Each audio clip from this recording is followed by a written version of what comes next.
Hello दोस्तों, नमस्कार। कैसे हो आप सभी लोग। जैसा कि आप लोगों को पता है, हमारा जो हरियाणा में टीजीटी एग्ज़ाम होने वाला है उसका सिलेबस और केवीएस का सिलेबस दोनों का सेम था, मतलब पेडागोजी के अंदर सेम था। तो मैं उससे कुछ क्वेश्चंस को उठा के आप लोगों को समझाने की कोशिश करूँगा। यदि आप लोगों को वीडियो अच्छी लगे तो कमेंट सेक्शन में कमेंट ज़रूर करके बताइए कि वीडियो कैसी लगी, अच्छी या बुरी। जो भी है आप लोग को लगता है वैसा बताना है।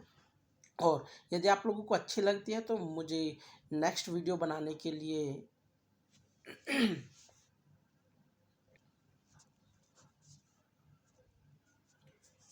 हेलो दोस्तों, नमस्कार। कैसे हो आप सभी लोग।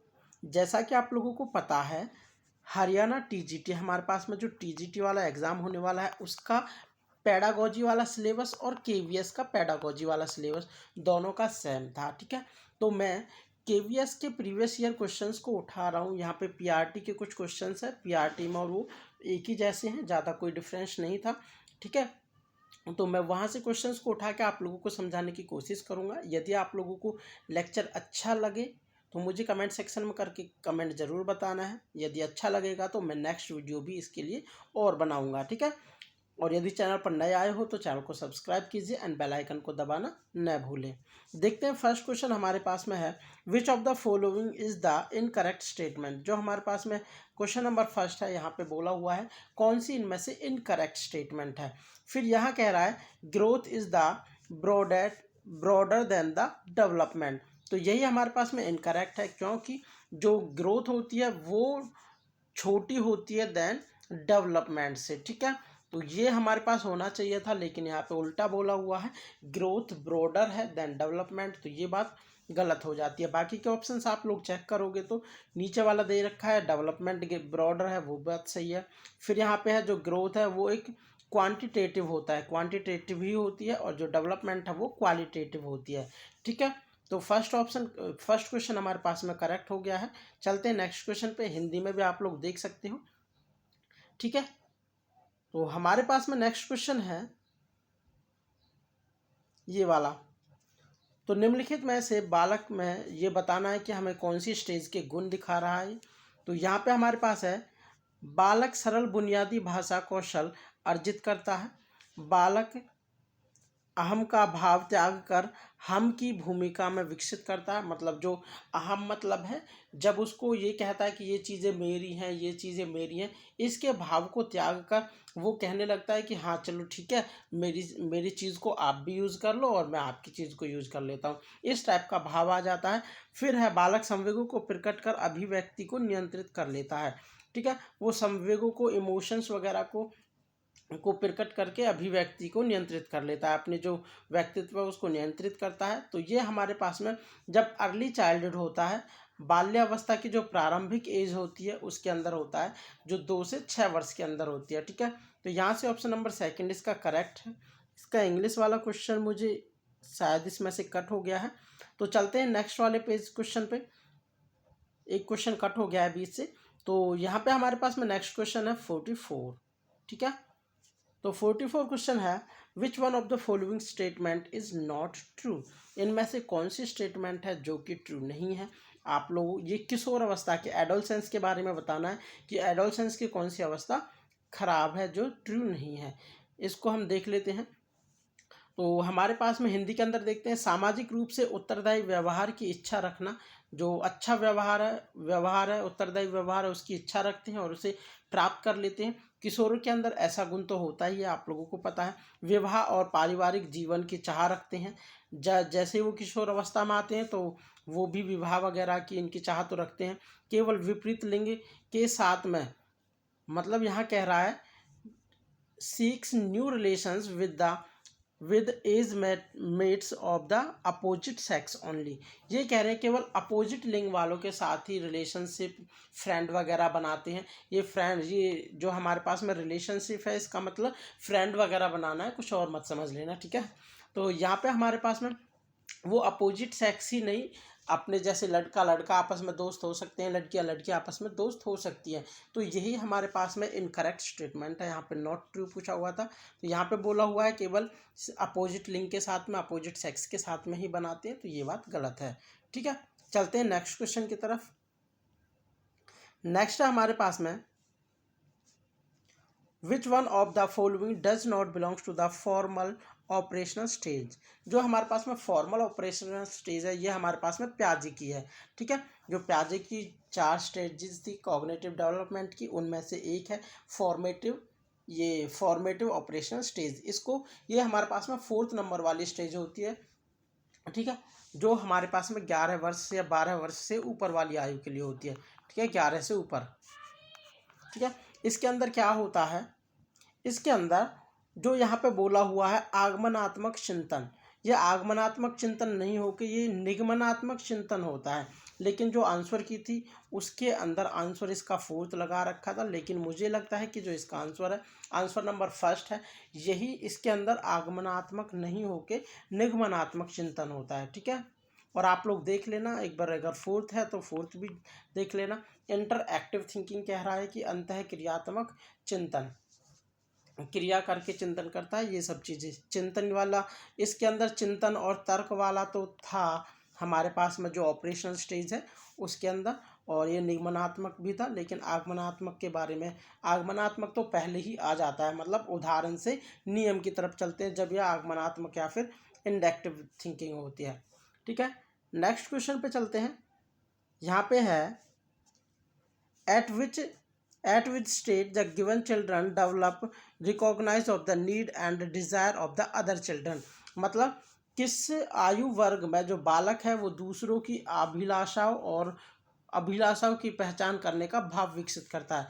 आवश्यकताओं और अभिलाषाओं, जो दूसरे बच्चे हैं उनकी आवश्यकता और अभिलाषाओं को जानने का भाव कौन सी स्टेज में प्रकट करता है, तो ये हमारे पास में 5 से 8 वर्ष का जब बच्चा हो जाता है तो वो दूसरे बच्चों के साथ में, उनके साथ में घुल मिलता है, खेलता है, और उनको क्या अच्छा लगता है क्या बुरा लगता है ये सब चीज़ों को जानने के भाव प्रकट करता है। ठीक है, जो हमारे पास में ऊपर वाला एक पेज कट हो गया था उसके अंदर एक क्वेश्चन ये भी था कि जन्म के समय जो बच्चे का मस्तिष्क है, जो शरीर है, चेहरा है, फेस है, उसका कितना भाग होता है, मतलब वो कितना होता है टोटल शरीर का, वो 1/4 भाग होता है पूरे ओवरऑल शरीर का। ठीक है, तो ये हमारे पास है।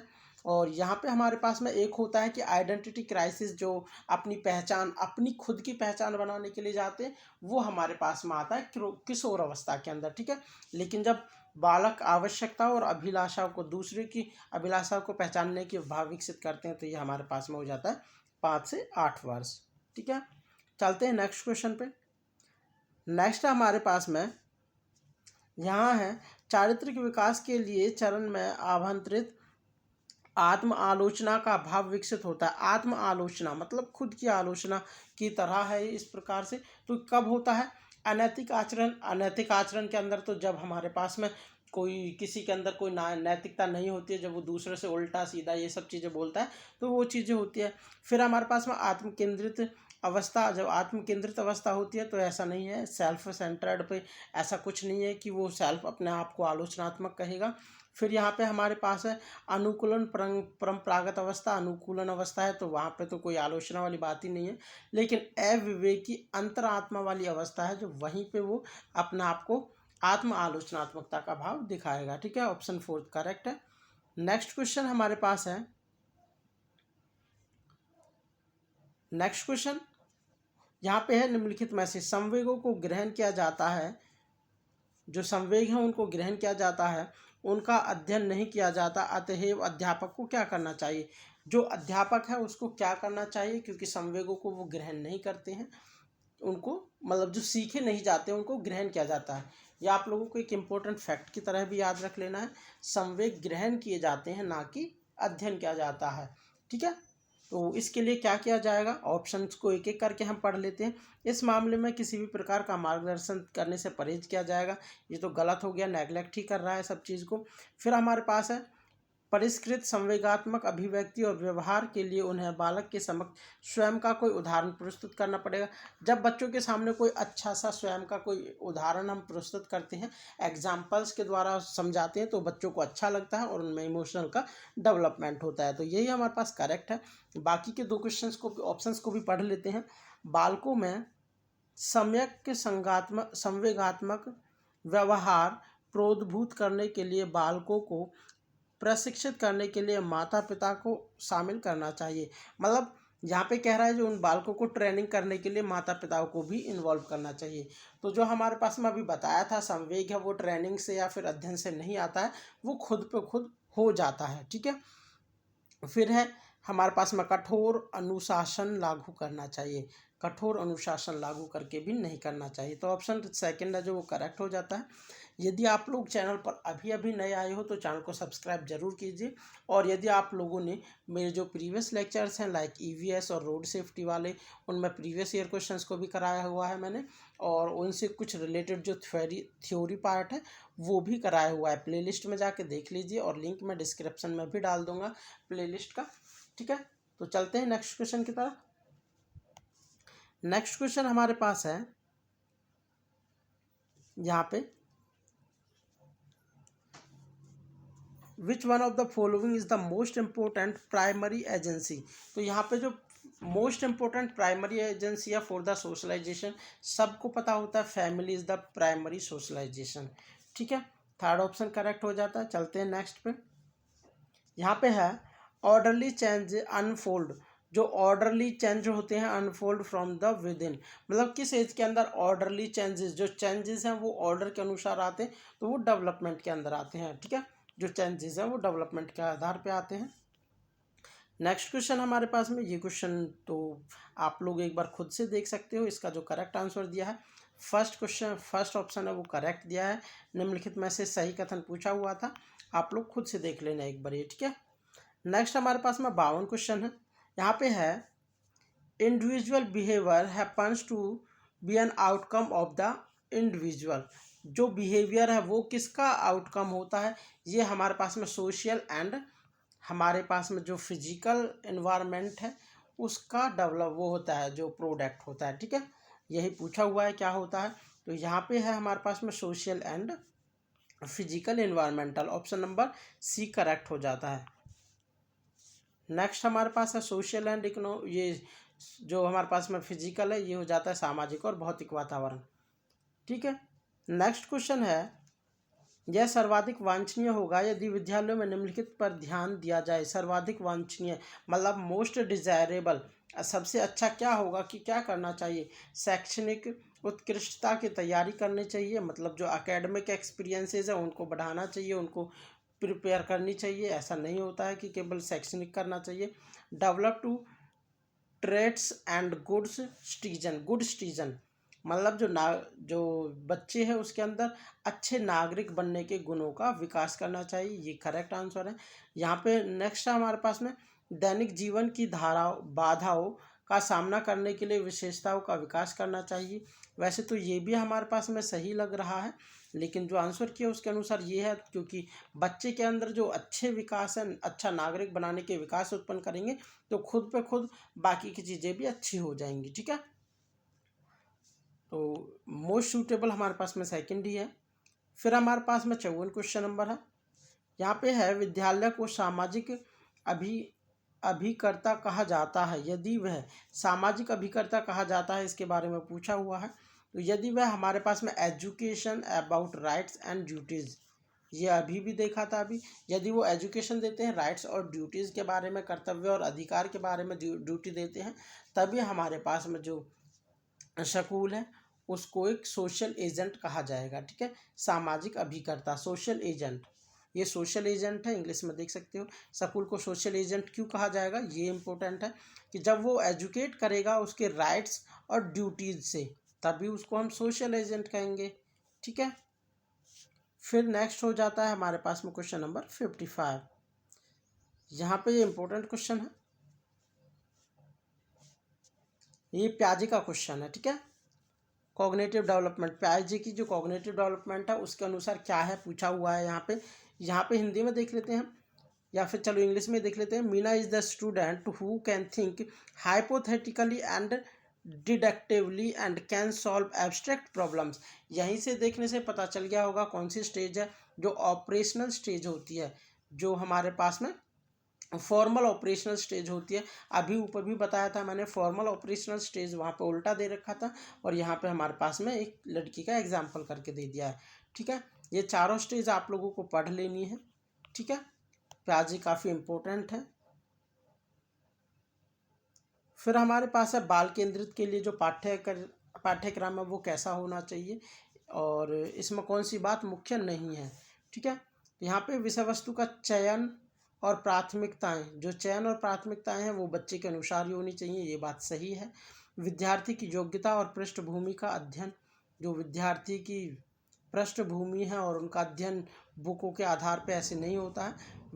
विषय वस्तु को सीखने के लिए विधियां और कार्यान्वित का निर्धारण, जो हमारे पास में लर्निंग मेथड्स एंड स्ट्रेटजीज हैं वो बच्चे के अनुसार ही होने चाहिए, तो ये भी सही वाली बात है। फिर हमारे पास है next, determining the process of monitoring assessment develop evolution, जो हमारे पास में डिटरमाइन करना है कि बच्चे का जो एवोल्यूशन है और मॉनिटरिंग करना है उसके जो टेस्ट वगैरह हैं, तो ये भी बच्चे की जो उसकी मेंटली जो भी है उसके बाल केंद्रित बालक के आधार पर ही करनी चाहिए। ठीक है, फिर चलते हैं नेक्स्ट क्वेश्चन, जो इसका करेक्ट आंसर है, मतलब बाकी के तो सब करेक्ट हैं और जो सेकंड है वही हमारे पास गलत है। नेक्स्ट क्वेश्चन है, diagnosis assessment as a part of, जो डायग्नोसिस है वो कब किया जाता है, किसके लिए किया जाता है। डायग्नोसिस का मतलब होता है कि यदि किसी को कोई प्रॉब्लम है तो पहले उसका हमें पता लगाना है कि क्या प्रॉब्लम है सामने वाले बच्चे को, फिर हमें उसका उपचार करना है। ठीक है, फिर हमें उसको ठीक करना है कि जो प्रॉब्लम थी उसके अकॉर्डिंग हम तुम्हें पढ़ाएंगे। तो ये क्या किया जाता है, अधिगम के लिए आकलन, जब हमें उस चीज़ को पहचानने के बाद क्या करना है, हमें अधिगम करना है बच्चे का, तो इसलिए किया जाता है ये काम। ठीक है, नेक्स्ट क्वेश्चन है हमारे पास में, ये क्वेश्चन आप लोग एक बार खुद से देख लेना और ट्राई कर लो, एक बार स्क्रीनशॉट ले सकते हो। इसका जो करेक्ट आंसर की मैं बताया हुआ है वो 4th है। ठीक है, नेक्स्ट क्वेश्चन है हमारे पास में, इसका आंसर 2nd है, इसका भी स्क्रीनशॉट ले लीजिए आप। फिर लास्ट एंड फाइनल क्वेश्चन हमारे पास ये हो जाता है, ये वाला क्वेश्चन यहाँ पे है, a teacher can establish report with student by, मतलब एक अध्यापक छात्रों के साथ खालिस्तान घनिष्ठ संबंध स्थापित करता है।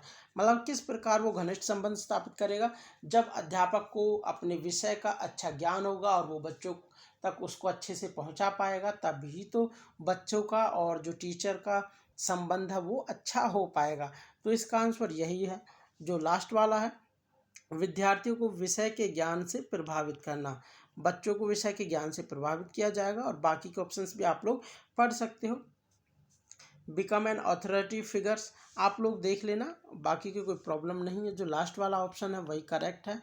विषय का जो ज्ञान है वो अच्छे से उन तक पहुंचा लेना है और उनका डेवलपमेंट अच्छा करना है, तभी बच्चों में भी उसके प्रति जो उसका व्यवहार है अच्छा हो जाएगा। यदि आप लोगों को लेक्चर अच्छा लगा है तो चैनल को सब्सक्राइब जरूर कीजिए एंड बेल आइकन को दबाना न भूलें, ताकि नेक्स्ट वीडियो आए आप तक तुरंत नोटिफिकेशन पहुंच जाए। कमेंट भी कीजिए कैसी लगी आप लोगों को वीडियो, अपने दोस्तों के साथ शेयर करना ना भूले कीजिए, क्योंकि आप लोग इसको शेयर नहीं करते हो। ठीक है, शेयर ज़रूर करें। Thank you, take care, bye bye.